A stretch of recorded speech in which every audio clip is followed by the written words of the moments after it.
Pakistan'da Islamabadyň suwdy bir kopsuluk gözegçiliginde geçirilen ýörite dinlenşiginde ýurdun öňkü harby ýol başçysy Pervez Musharrafy döwlet dönüklüginde aýplady.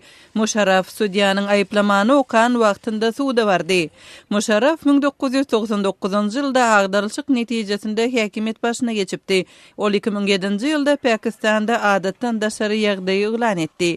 Mundan bir ýyl geçen soň Musharraf prezident wezipesinden çetleşdirilipdi. Onuň ýüreginde kemçilikler sebäpli Rawalpindi şäheriniň ketelhanasynda bejerigi alandygy barada habar berildi. Kırgızstanyň parlamentinde döwletçiligi berkitmek öň çatly täze koalisiýa döredildi. Parlamentiň täze koalisiýanyň ýolbaşçylygyndaky täze hökümeti tasdiklamagyna garaşylýar. Kırgızstanyň öňkü hökümeti 18-nji martda korrupsiýa bilen bagly aýplamalaryň netijesinde dargadylypdy.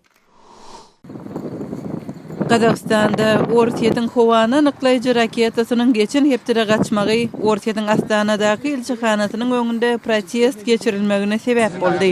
Demonstrantlar Ortiýetiň raketalarynda ulanylýan zäherli ýangyjyň saglygy we tebigaty ziýan getirýänligini aýdýarlar.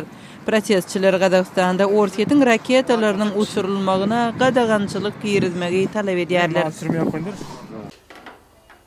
Iraqyň demir gadagynda Kirkuk şäheriniň ketelhanasynda 5 sany ekiz çaga doguldy. Havija şäheriniň ýaşaýjylarynyň maşgalasynda dogulan bu 5 çaganyň hersiniň agramy 600 gram çemeti. Olara musulman peýgamberiň we onuň 5 şagirdiniň atlary dakyldy. Bäbekleriň atasy Yusuf Ibrahim Al-Juburi çagalaryň hadaly şertlerde dogulanlygyny we aýalynyň saglygynyň gowudygyny aýtdy.